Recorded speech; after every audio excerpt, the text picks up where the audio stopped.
आज हम बात करने वाले ताक्षणिक वेग के बारे में। तो देखो, सबसे पहले इसके पहले हमने क्या पढ़े थे, औसत वेग पढ़े थे कि आपका औसत वेग क्या होता है। आज हम बात करने वाले ताक्षणिक वेग की। जैसे कि हमें बोल दिया जाए कि मुझे टाइम बराबर 1 से लेके टाइम बराबर 3 के बीच में किसी रासायनिक अभिक्रिया के वेग की गणना करनी है। किसकी गणना करनी है? वेग की गणना करनी है। हाँ, तब मैं उस समय जो भी वेग निकालता हूँ वो क्या होता है? आपका औसत वेग होता है। कौन सा वेग होता है? औसत वेग होता है। लेकिन यदि मैं बोलूं जस्ट कि मुझे टाइम बराबर 2 पर ही क्या बताओ, मुझे वेग बताओ, तो वो जो भी वेग होगा वो वेग कौन सा वेग कहलाएगा? आपका ताक्षणिक वेग कहलाएगा। जैसे कि मान लो एक व्यक्ति है, वो 8 बजे से अपने घर से निकला, 11 बजे कहां पहुंचा? अपने गांव में पहुंचा। हाँ, और उस वक्त उससे पूछा गया, जैसे वो अपने गांव पहुंचा तो उस वक्त उसके पिताजी ने पूछा कि बताओ तुम जब अपने रूम से निकले थे 11 बजे और 8 बजे निकले थे और 11 बजे पहुंचे, तो तुम्हारा वेग कितना था? तो वो क्या करेगा? 8 से 11 के बीच में समय कितने का लगा? लगभग 3 घंटे का लगा। कितने का लगा? 3 घंटे का लगा। और उसने मैं मान लेते 40 किलोमीटर की दूरी तय किया, तो बताओ 40/3 कितना हो जाएगा? 13.3। मतलब इसका जो वेग था वो कितना था? आपका 13.3 था। हाँ, औसत वेग बोलते हैं ना कि वो 60 किलोमीटर पर आवर की स्पीड से आया है ना, 40 किलोमीटर घंटा की स्पीड से आया, तो इसकी स्पीड कितनी निकल जाएगी? 13.3 किलोमीटर घंटा निकल जाएगी। हाँ, लेकिन उसके पिताजी ने फोन लगा के उससे पूछा होता कि मुझे करेक्ट बताओ 8:45 पर आपका वेग कितना है? 8:45 पर आपका वेग कितना है? तो वो जो भी बताता वो क्या कहलाता? आपका ताक्षणिक वेग कहलाता। हाँ, तो ताक्षणिक वेग क्या होता है? ताक्षणिक वेग किसी क्षण विशेष पर निकाला जाता है। किस पर निकाला जाता है? क्षण विशेष पर निकाला जाता है। तो किसी क्षण विशेष पर किसी रासायनिक अभिक्रिया का निकाला गया वेग क्या कहलाता है? आपका ताक्षणिक वेग कहलाता है। हाँ, अब देखो बेसिकली जो आपका औसत वेग का फॉर्मूला होता है वो कितना होता है? आपका -Δr divide by delta T, यही होता है आपका। हाँ, या फिर इसे हम ऐसे भी लिखते हैं delta P divide by delta T, लिखते हैं ऐसा। हाँ, अब देखो यदि मुझे ताक्षणिक वेग की बात करनी है तो मुझे क्या क्या करना पड़ेगा? सबसे पहले क्या लगानी पड़ेगी? लिमिट लगानी पड़ेगी। इसके बाद सबसे पहले तो आप क्या करो, ये जो डेल्टा आर है डिवाइड बाय डेल्टा टी है, इसे जैसा का वैसा लिख लो। लिख लिए? इसके बाद इसके सामने क्या लिखो? लिमिट लिखो। अब नीचे क्या है? इस पे डेल्टा टी है, तो डेल्टा टी को क्या कर दो? 0 कर दो। डेल्टा टी को क्या कर दो? 0 कर दो। हाँ, तो ये आपका क्या कहलाता है? ताक्षणिक वेग, है ना। ये कहलाता है आपका औसत वेग। क्या कहलाता है? औसत वेग। लेकिन यदि मैंने इसके सामने लिमिट लिख दिया और नीचे जो भी है डेल्टा टी उसे यदि 0 के बराबर कर दिया तो ये क्या कहलाता है? आपका ताक्षणिक वेग कहलाता है। और इसे हम क्या लिख सकते हैं? इसे लिख सकते हैं -dr डिवाइड बाय dt। क्या लिख सकते हैं? dr divide by dt। देखो इस डेल के स्थान पे क्या आ गया? d आ गया, इस डेल के स्थान पे क्या आ गया? d आ गया। तो जो ताक्षणिक वेग का फॉर्मूला होता है वो कितना होता है? आपका -dr बाय dt होता है। हाँ, अब देखो बेसिकली यदि मुझे ये तो औसत वेग अभिकार की सहायता से, अब हम उत्पाद की सहायता से देखते हैं।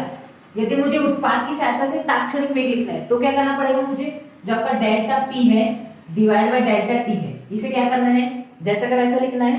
फिर क्या करना है? बस मुझे लिमिट लगाना है। क्या लगाना है? लिमिट लगाना है। और लिमिट लगाने के बाद जो आपका नीचे का डेल्टा टी है, इस डेल्टा टी को किसके बराबर कर देना है? 0 के बराबर कर देना है। तो देखो ये हो जाएगा आपका ताक्षणिक वेग उत्पाद की सहायता से, और ये ताक्षणिक वेग हो जाएगा आपका अभिकारक की सहायता से। हाँ, तो देखो ये क्या बन जाएगा आपका? d, इसके स्थान पे क्या रहता है? d, और इसके स्थान पे क्या रहता है? d, इसके बाद क्या t है, और ये क्या आपका p है। तो बेसिकली जो आपका फॉर्मूला बन जाता है वो कितना बन जाता है? dp/dt बन जाता है। हाँ, तो ताक्षणिक वेग का फॉर्मूला क्या होता है? -dr/dt या dp/dt। और इसे हमने किसकी सहायता से निकाले? औसत वेग की सहायता से निकाले। कैसा औसत वेग का फॉर्मूला होता है? इतना। बस आप क्या कर दो, इसे आपको ताक्षणिक में बदलना है ना, तो सामने लिमिट लगा दो और जो नीचे उसे 0 के इक्वल कर दो। उसी प्रकार से यहाँ पर भी इससे भी ताक्षणिक वेग लिखना है तो बस सामने लिमिट लगा दो और जो नीचे उसे 0 के बराबर कर दो। तो ये क्या बन जाता है? dp/dt, और ये क्या बन जाता है? dr/dt बन जाता है। तो ये बेसिकली होता है आपके ताक्षणिक वेग का फॉर्मूला। औसत वेग का उपयोग कम करते हैं जब यदि हमें किसी समय अंतराल में है ना। जैसे टाइम बराबर 1 से लेके टाइम बराबर 4 के बीच में मुझे क्या निकालना है, वेग निकालना है। तो इस परिस्थिति में आपका जो भी वेग निकलेगा वो कहलाएगा आपका औसत वेग। लेकिन यदि मुझे किसी ने बोल दिया कि करेक्ट बताओ टाइम बराबर 3 पर आपका वेग कितना है, तो वो क्या कहलाएगा, आपका तात्क्षणिक वेग कहलाएगा। जब मैं इस चैप्टर की शुरुआत कर रहा था तो मैंने आपको ये वाला कॉन्सेप्ट बताया था, इसे आज मैं पुनः बता रहा हूँ। हाँ, तो ये होता है बेसिकली आपका तात्क्षणिक वेग। अब हम क्या बनाएंगे, इसका ग्राफ बनाएंगे। अब हम देखेंगे तात्क्षणिक वेग का ग्राफ। हाँ, देखो सबसे पहले मैं आपको एक बेसिक जानकारी दे देता हूँ, उसके बाद हम इसका ग्राफ भी खींचेंगे। हाँ, देखो जो आपका ग्राफ है ना, वो कुछ इस प्रकार से खींचा जाता है। ये होता है आपका कौन सा, एक्स अक्ष, और ये होता है आपका कौन सा अक्ष, वाई अक्ष। हो गया आपका। अब देखो ये जो आपका एक्स अक्ष है, इस पर मैं क्या ले लेता हूँ, यदि समय ले लेता हूँ, क्या ले लेता हूँ, समय ले लेता हूँ, और इस पे क्या ले लेता हूँ, मैं सांद्रता ले लेता हूँ। क्या ले लेता हूँ, सांद्रता ले लेता हूँ। तो ये आपका इस प्रकार का ग्राफ है। इस ग्राफ का यदि मुझे क्या निकालना है, औसत मान निकालना है। क्या निकालना है, औसत मान निकालना है। केवल क्या निकालना है, औसत मान निकालना है। तो मुझे क्या करना पड़ेगा, delta y divide by delta x. बस क्या करना है, delta y by delta x, जहां पर डेल्टा तो जानते हो आप परिवर्तन, वाई का मतलब होता है जो वाई अक्ष में, वाई अक्ष में क्या है, सांद्रता है। तो यहाँ पर मैं क्या लिख दूंगा, डेल्टा सांद्रता लिख दिया, डिवाइड बाय डेल्टा एक्स अक्ष पे क्या आपका समय है, तो यहाँ पर क्या लिख दूंगा मैं, समय। तो देखो क्या हो जाएगा, जो औसत मान आएगा इस ग्राफ का वो क्या आएगा, आपका डेल्टा सांद्रता बटा डेल्टा समय। आगे समझ में। हाँ, अब देखना बेसिकली यदि आपका ग्राफ कुछ इस प्रकार से हो, आपका जो ग्राफ हो वो कुछ इस प्रकार से हो। हाँ, अब यदि मैं क्या कर दूं, इस ग्राफ में पहले तो किसका देखेंगे, औसत वेग का, मतलब कि औसत वेग का ग्राफ हम किस प्रकार से खींचते हैं, हालांकि आपको आता है लेकिन मैं और एक बार आपको सिखा देता हूँ। हाँ, तो देखो औसत वेग का ग्राफ यदि हम खींचेंगे तो यदि से मैं क्या ले लूं, आपका अभिकारक की सांद्रता ले लूं। किसकी सांद्रता ले लूं, अभिकारक की सांद्रता ले लूं, और ये क्या ले लूं, मैं समय ले लूं। तो बताओ, जैसे कि आपका अभिकारक है, जैसे कि इस प्रकार से कोई अभिक्रिया R2 लेकर P है, तो यदि आपका 10 है तो प्रारंभ में ये कितना रहेगा, 0। अब ये 10 से कितना होगा, 8, तो ये क्या होगा, 2 होगा। ये 6 होगा तो ये 4 होगा। ये आपका 4 होगा तो ये 6, ये होगा आपका 2 तो ये 8, ये आपका 0 होगा तो कितना हो जाएगा, 10। तो यहाँ पर देखो आपका ये 10 से 8 हो रहा है, 8 से 6 हो रहा है, 6 से 4 हो रहा है, 4 से 2, 2 से 0। मतलब जैसे जैसे समय बढ़ रहा है ये कम हो रहा है। इसीलिए देखना, जो देखो जैसे जैसे समय बढ़ रहा है तो देखो ग्राफ भी क्या हो रहा है, आपका कम हो रहा है। घट रहा है कि नहीं, बढ़ रहा होता तो ऊपर जाता है, लेकिन अभी कारक कम हो रहे हैं, इसलिए ये भी क्या हो रहा है, आपका ग्राफ घट रहा है। ये किसका वेग, ये क्या हो गया, आपका औसत वेग। हाँ, तो यदि मैं इसे क्या मान लू, T1 मान लू, क्या मान लू, T1 मान लू, तो इस पर जो आपकी अभिकारक की सांद्रता हो जाएगी वो कितनी हो जाएगी, R1। यदि ये समय में कितना मान लू, T2 मान लू, तो अभिकारक की सांद्रता कितनी हो जाएगी, R2 हो जाएगी। इस प्रकार से तो यहां से हम क्या निकालेंगे, आपका औसत वेग निकाल लेंगे। हाँ, लेकिन अब हमें बात करना है तात्क्षणिक वेग की। तो देखो तात्क्षणिक वेग का मतलब होता है किसी क्षण विशेष पर, है ना, मतलब किसी विशेष समय पर, जैसे कि 2 सेकंड पर निकालो, 4 सेकंड पर निकालो, तो किसी ने मुझे बोला कि मुझे इस समय पर इस समय पर क्या निकालना है, तात्क्षणिक वेग निकालना है। तो देखो इस समय पर जो तात्क्षणिक वेग होगा वो आपका ये होगा, है ना। देखो आपका T1 समय पर जो आपका अभिकारक की सांद्रता है वो कितना है, R1 आई। T2 समय पर जो अभिकारक की सांद्रता है वो कितना है, R2 है। अब यदि मैं आपका कौन सा समय लूं, ये वाला समय लूं, कौन सा समय ले लूं आपका, यदि मैं ये वाला समय ले लूं, तो इस समय पर यदि मैं आपकी सांद्रता देखूं तो वो कितनी होगी, आपकी ये होगी। उस समय पर सांद्रता जो आपकी ये होगी। लेकिन अब मुझे क्या ज्ञात करना है, अभिकारक की सांद्रता कितनी ज्ञात करना, क्या ज्ञात करना, तात्क्षणिक वेग। तो मुझे क्या करना पड़ेगा, ये जो है ना आपका, इस बिंदु पर मुझे क्या खींचनी पड़ेगी, स्पर्श रेखा खींचनी पड़ेगी। तो मैं क्या खींच लूंगा, स्पर्श रेखा, इस प्रकार से। ये हो गई क्या आपकी स्पर्श रेखा। स्पर्श रेखा क्या होती है, जो कि बिंदु को केवल स्पर्श करके जाती है, हाँ, छू कर जाती है, स्पर्श करके जाती है। हाँ, तो देखो ये क्या है, आपका बेसिकली स्पर्श रेखा हो गई। हाँ, अब देखो जो आपका बेसिकली बताओ, यहाँ पर जो आपका एंगल बन रहा है वो कितने डिग्री का बन रहा है, 90 डिग्री का एंगल बन रहा है। हाँ, यदि मैं इसे क्या कर दूं, बड़ा कर दूं, तो बताओ ये 90 से ज्यादा का बनेगा, कम का बनेगा, ज्यादा का बनेगा। 90 से क्या होगा, या तो ये 100 हो जाएगा, है ना। लेकिन यदि यही एंगल ऐसा हो जाए, ये 90 है, अब यही एंगल ऐसे हो जाए, तो बताओ 90 से क्या होगा, कम होगा, है ना। तो हमेशा याद रखना, देखो ये क्या बन रहा है, यहाँ जो आपका एंगल बन रहा है यदि इसे मैं थीटा मान लूं तो ये बताओ ये थीटा जो होगा वो 90 से कम होगा या ज्यादा होगा, ज्यादा होगा। क्योंकि यदि कम रहता तो ऐसा आता, लेकिन अभी क्या है ज्यादा है, तो ये क्या है यहाँ पर जो आपका थीटा है वो क्या है आपके 90 से बड़ा है। हाँ अब देखना आपको क्या करना है, इस बिंदु पर क्या ज्ञात करना है आपको, ताक्षणिक वेग का मान ज्ञात करना है। तो आपको इस बिंदु पर क्या खींच लेनी है, इस प्रकार से स्पर्श रेखा खींच लेनी है। क्या खींच लेनी है, स्पर्श रेखा खींच लेनी है और आपको कोण थीटा को देख लेना है। उसके बाद आपको क्या निकालनी है, ढाल निकालनी है। क्या निकालनी है, इस ग्राफ की ढाल निकालनी है। अब ढाल का मतलब क्या होता है आपका, प्रवणता होता है। ढाल का मतलब क्या होता है, प्रवणता, मतलब कि इस ग्राफ की प्रवणता कितनी, ढाल कितनी। ये थोड़ी मैथ्स की बातें हैं तो आपको बस इसे याद रखना होगा। हाँ तो देखो यदि मैं इस ग्राफ की ढाल देखूं तो इसका जो फॉर्मूला होता है ना, वो इसकी जो प्रवणता होती है वो कितनी होती है आपकी, tan थीटा होती है। इसकी जो प्रवणता होती है, मतलब कोई भी ग्राफ हो जाए आपका, उसकी जो प्रवणता होती है वो कितनी होती है आपकी, tan थीटा। अब बताओ tan थीटा बराबर कितना होता है आपका, लंब बटे कर्ण, सॉरी tan थीटा बराबर होता है आपका लंब बटे आधार, क्योंकि sin थीटा बराबर होता है लंब बटे कर्ण, cos थीटा बराबर आधार बटे कर्ण और tan थीटा बराबर लंब बटे आधार। हाँ तो जो आपकी प्रवणता निकलेगी ना, है ना, मतलब यहाँ से जो आपकी tan थीटा का मान निकलेगा वही होगा इस बिंदु पर आपका ताक्षणिक वेग। तो जैसे कि मुझे इस बिंदु पर ताक्षणिक वेग निकालना था तो सबसे पहले मैंने स्पर्श रेखा खींचा, फिर मैंने थीटा को देख लिया, उसके बाद मुझे इसकी प्रवणता निकालनी है। इसकी जो भी प्रवणता निकलेगी, मतलब कि यहाँ से जो भी मान निकलेगा वही क्या होगा, इस बिंदु पर ताक्षणिक वेग होगा। तो मुझे बस लंब का मान ज्ञात करना है, आधार का मान ज्ञात करना है और मैं ताक्षणिक वेग का मान ज्ञात हो जाएगा। तो देखो उसके लिए हम क्या करेंगे, यहाँ पर हमें क्या बना लेना है, छोटा सा त्रिभुज बना लेना है। इस प्रकार से क्या बना लेना है, इस प्रकार से यहाँ पर छोटा सा त्रिभुज बना लेना है। यहाँ पर नहीं बनाना है, इस बिंदु पे बनाना है। इस बिंदु पर हमें क्या बनाना है, एक छोटा सा त्रिभुज बना लेना है और यहाँ जो उसका कोण है वो कितना है आपका, थीटा है। देखो इस अक्ष पे मैंने क्या लिया, y लिया, तो यहाँ पर क्या हो जाएगा आपका dy हो जाएगा, और इस अक्ष पे मैंने क्या लिया, dx।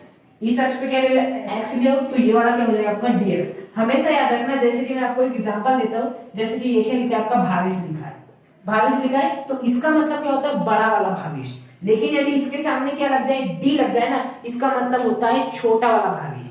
क्या होता है, छोटा वाला भाविश, है ना।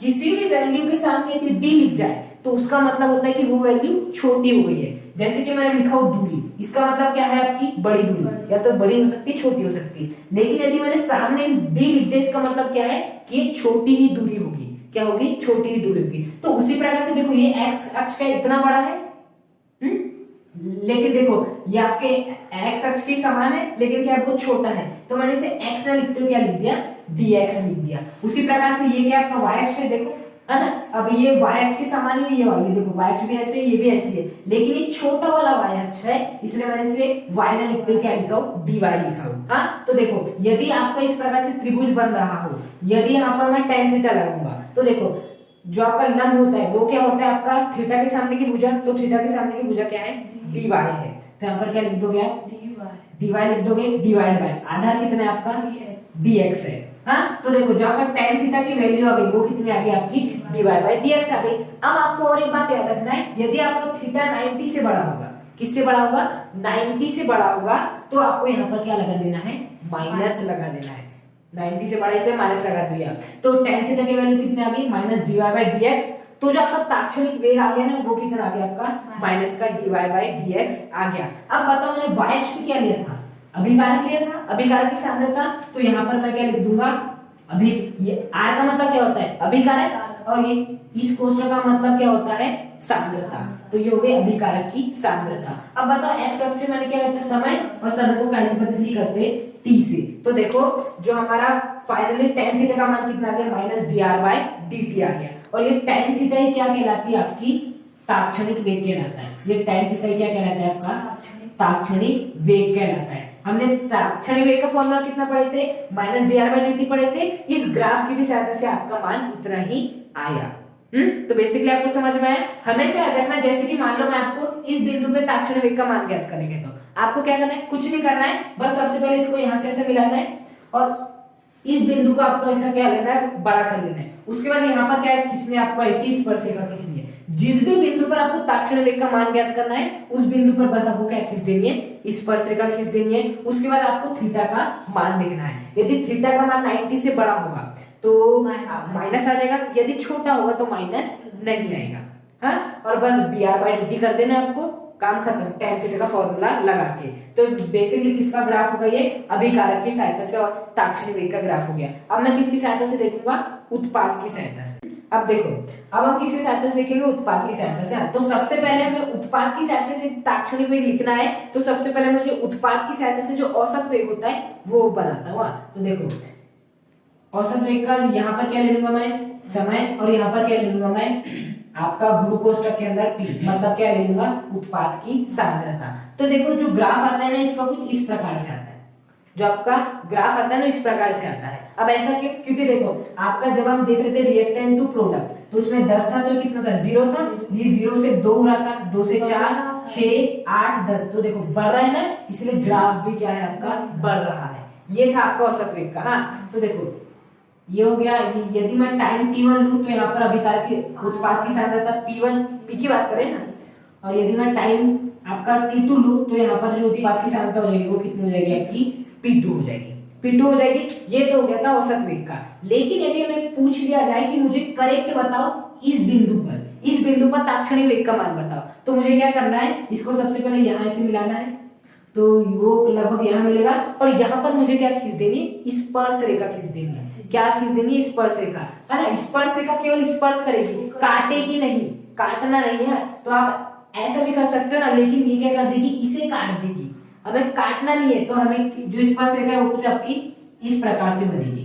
देखो केवल ये स्पर्श कर रही है, काट नहीं रही है। आप क्या बोल रहे थे, हम स्पर्श रेखा ऐसे खींचते, लेकिन ये काटती है इस लाइन को, हमें केवल स्पर्श रेखा खींचनी है इस बिंदु पर। तो जो आपकी स्पर्श रेखा हो गई वो कुछ आपकी इस प्रकार से हो गई। हाँ, तो देखो सबसे पहले मैंने क्या किया, इस बिंदु पर ताक्षणिक वेग का मान ज्ञात करना था, तो मैंने क्या खींच लिया, स्पर्श रेखा खींच लिया स्पर्श रेखा। अब बेसिकली मुझे क्या देखना है, थीटा का मान देखना है। तो थीटा का मान मैं किस प्रकार से देख पाऊंगा, मुझे कुछ नहीं, जैसे यहाँ पर ऐसी लाइन आ रही थी तो मैंने थीटा का मान ऐसे देखा था, तो वैसे मुझे ये लाइन ऐसे आ गई, तो यहाँ पर यदि थीटा का मान ज्ञात करना है तो मुझे क्या करना पड़ेगा, यहाँ से ऐसे करना पड़ेगा। तो उसके लिए मैंने इस लाइन को क्या कर दिया, आगे बढ़ा दिया। तो देखो आपका थीटा बनेगा। अब बताइए थीटा 90 का आता आपका यहाँ था, अब ये 90 से कम है, मतलब ये वाला थीटा 90 से कम आता है, ये वाला जो थीटा है वो 90 से कम है, तो यहाँ पर जो आपका tan थीटा आएगा वो कितना आएगा आपका, पॉजिटिव आएगा। tan थीटा का आएगा पॉजिटिव। यदि बड़ा रहता है जैसे कि आता तो क्या आता है यहाँ पर, नेगेटिव आता है। हाँ, अब देखना इसके बाद क्या होता है आपका, लंबवती कर्ण होता है। तो देखो इस बिंदु पर क्या करता है, ताक्षणिक वेग, तो यहाँ पर भी क्या बना लेते हैं, इस प्रकार से आप एक छोटा सा त्रिभुज बना लेते हैं। अब बताओ ये क्या आपका y अक्ष है, क्या आपका ये y अक्ष है, तो ये आपका बहुत बड़ा y अक्ष है, ये आपका इसी के समान है, इसलिए ये आपका छोटा सा है, इसे मैंने क्या लिख दिया, dy। हाँ, ये क्या आपका बड़ा वाला x अक्ष है, ये क्या आपका बेसिकली x अक्ष है, और ये क्या आपका y अक्ष है। हाँ, ये देखो ये हो गया आपका बड़ा वाला y है, ये आपका बड़ा वाला x है, लेकिन देखो ये आपका छोटा वाला x हो गया, इसलिए यहाँ क्या लिख दूंगा मैं, dx लिख दूंगा। हाँ, और यदि यहाँ पर एंगल कितना बन रहा हो, थीटा बन रहा होगा, तो tan थीटा यदि लगाओ तो क्या हो जाएगा, लंब बटे आधार, तो क्या हो जाएगा आपका dy/dx हो जाएगा dy/dx। अब बताओ मैंने y अक्ष पे क्या लिया, p लिया हूं, तो मैं इस y के स्थान पे क्या लिख दूंगा, p लिख दूंगा। और मैंने x अक्ष पे क्या लिया आपका, टाइम लिया, तो इसे क्या लिख दूंगा, t लिख दूंगा। तो बेसिकली जो आपका tan थीटा का फॉर्मूला है वो कितना है, dp/dt, और इस यही tan थीटा क्या कहलाता है आपका, ताक्षणिक वेग कहलाता है। क्या कहलाता है आपका, ताक्षणिक वेग कहलाता है। तो देखो ताक्षणिक वेग के हमने दो फॉर्मूले पढ़े थे, dp/dt, और कौन सा पढ़े थे, -dr/dt पढ़े थे, है ना। वो हमने फॉर्मूला क्यों बनाए, ग्राफ की सहायता से समझ आ गया, क्योंकि हमेशा याद रखना आपको किसी बिंदु पे यदि निकालने कहता है ताक्षणिक वेग, चाहे वो अभिकारक के लिए उत्पाद के लिए, आपको सबसे पहले जिस भी बिंदु पे ज्ञात करना, बिंदु बनाए, वहां पर क्या कीजिए, स्पर्श रेखा, उसके बाद थीटा को देखिए, थीटा यदि 90 से कम है तो प्लस, और यदि ज्यादा है तो माइनस। उसके बाद tan थीटा लेके यहाँ छोटा सा त्रिभुज बना लिए, आधार बटे कर्ण, तो dy/dx, y पे क्या लिया था, p लिया था, तो p लिख दिया, t लिख दिया, और ये प्लस क्यों, क्योंकि आपका बड़ा था, ये छोटा था 90 से। तो इस प्रकार से ये क्या होगा, ताक्षणिक वेग का ग्राफ होगा, उत्पाद की सहायता से भी और अभिकारक की सहायता से।